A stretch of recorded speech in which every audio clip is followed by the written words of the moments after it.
Okay, so I just had this revelation and I just wanted to tell other Black Americans. So I've been doing some research about Pan-Africanism, Marcus Garvey, the different things that happened with Liberia, and so many other different types of things. Now, I'm not fully in depth of the history of Pan-Africanism, but I just wanted to look into some things, really start diving in, doing some research.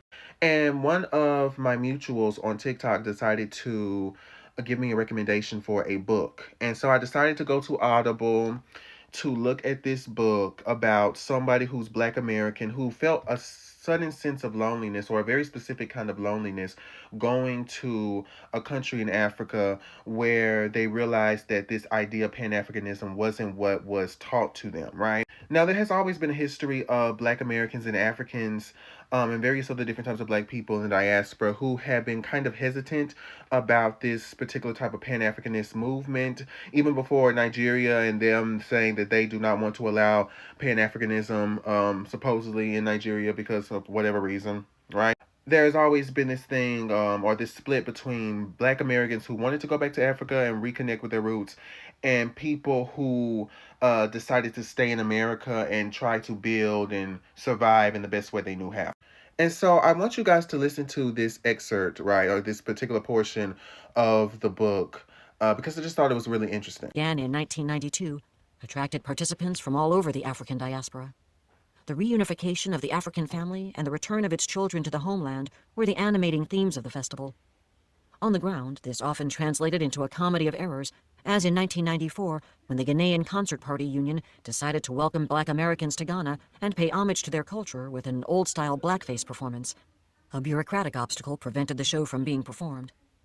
A Take Their Heads crusade was the response of taxi drivers, peddlers, and merchants. Most recently, the Ministry of Tourism launched an advertising campaign to change the common perception of African Americans from one of rich tourists to one of brothers and sisters. This effort to make Ghana feel more like Jerusalem and less like Disneyland required Ghanaians to strike Obruni from their vocabulary and welcome their African American kin back home. Remembering slavery became a potent means of silencing the past in the very guise of preserving it, since it effectively curbed all discussion of African slavery and its entailments, class exploitation, gender inequality, ethnic clashes, and regional conflict. The sorcery of the state, like the sorcery of marabouts and herbalists, was also intended to wash away the past, at least those aspects that might create conflict, and to pacify the heirs of slaves. And even if African Americans were seduced by tourism's promise of an African home and willing to dance joyfully around trees of return and eager to experience solidarity with their newfound kin through freshly minted memories of slavery, most Ghanaians weren't fooled by the mirage, even when their survival necessitated that they indulge the delusion. The story of slavery fabricated for African Americans had nothing to do with the present struggles of most Ghanaians. What each community made of slavery and how they understood it provided little ground for solidarity. African Americans wanted to regain their African patrimony and to escape racism in the United States. Ghanaians wanted an escape from the impoverishment of the present and the road to freedom, which they most often imagined was migration to the United States.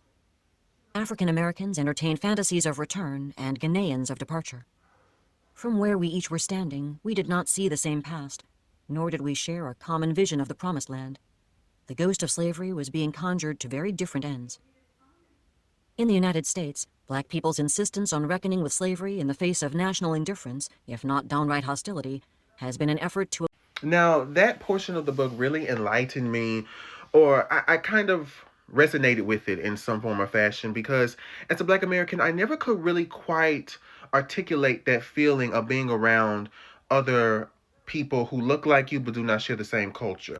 Because here in America, we kind of do go by, still to this day, this viewpoint of if you're Black, you're in it. If you're Black, you're part of the team, you're invited to the cookout, as long as you are a Black person.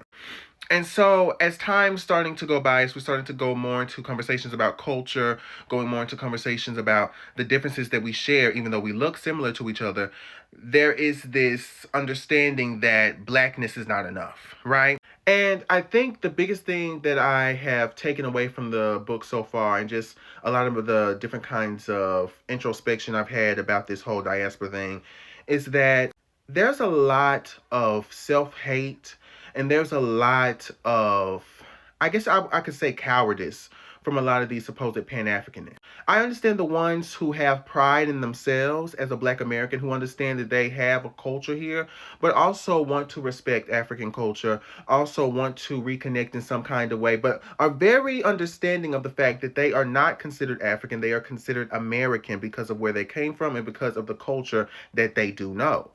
But there is a portion of Pan Africanists who constantly perpetuate this particular type of idea that you are nothing, that you are less than, that you are waste of space, basically, unless you fill that up with something that is more tribal, more primal, more concrete, in terms of, you know, the way that it exists. This is actual culture is what I mean. This is something that actually is authenticated through years upon years upon years of cultural practices. And you as a Black American, you wouldn't know that because you're a lost people. I've even seen so many different things online where I wanted to look up, why did Africans sell other Africans? Because I've heard Africans talk about it, Black Americans talk about it, African Americans talk about it, whoever was talking about that particular type of thing. Why did Africans sell other Africans? And basically the conclusion that I came to for a good amount of people was, well, you know, that's a Eurocentric idea, that's a white supremacist idea. Not every African knows each other. There's several different types of countries in Africa, and so not every African knows each other. Just because I'm African in this place does not mean that I'm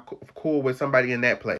And basically, the ones that got sold were thieves. They were people who were messing up different things in the village. They were prisoners of war. And in knowing that I could possibly have an ancestor that was basically sold because they were a prisoner of war, I do not find myself in any kind of sympathy for Africans, and I sure as hell don't find myself doing anything where I'm like, I need to seek their validation. I find that to be very disrespectful, and I'm glad that Black Americans are starting to stand up against that particular type of narrative and that belief that in order for you to have any value as a Black American, you need to somehow mend the wounds that you did not create. Now, we can sit there and say, well, Alex, that was 100 years ago.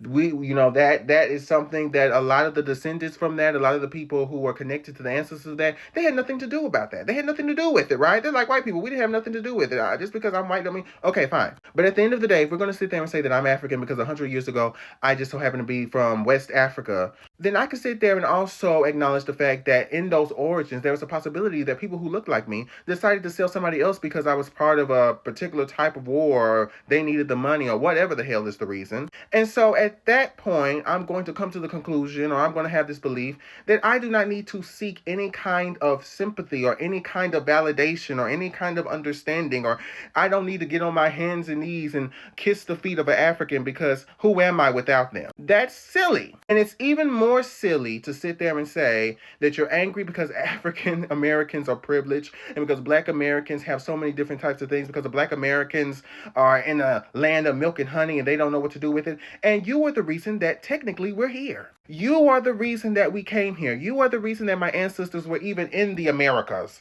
were even in this place that called us the N-word, that belittled us. You are the reason that we're here, darling. And so to then sit there decades down the line, decades upon decades down the line in the diaspora, and have the audacity to be jealous and angry and envious and hateful towards these subculture of Africans that are no longer connected to the motherland, I had to realize, in a way, it's a blessing in disguise.